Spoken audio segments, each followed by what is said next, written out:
मैं doctor Dilawar Hussain Madani homoeopathic clinic Didwali से। आज का हमारा जो टॉपिक है वो है 6 best homeopathic medicine for colic pain, यानी पेट दर्द के लिए मैं आज आपको होम्योपैथिक की 6 बेहतरीन अद्वियात बताऊँगा जो कि इस्तेमाल करके आप पेट दर्द से निजात हासिल कर सकते हैं। तो चलिए शुरू करते हैं। तो ये जो 6 मेडिसिन हैं उनके नाम इस तरह से हैं: नक्सवामिका, कैमोमिला,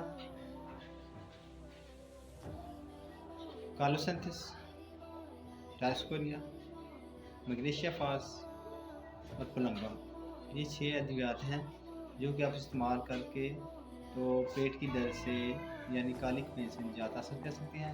इसका तरीका यही है कि जो पेंसिल सेलेक्ट हो उसको 30 पेंसिल में लेना है। 1/4 यानी कप का चौथा हिस्सा पानी लें, उसमें 5 कतरे डाल के उसके बाद शाम ले सकते हैं। अगर छोटा बच्चा है तो उसको 2 कतरे दें, उसके बाद शाम लें, इंशाल्लाह आपका पेट दर्द ठीक हो जाएगा।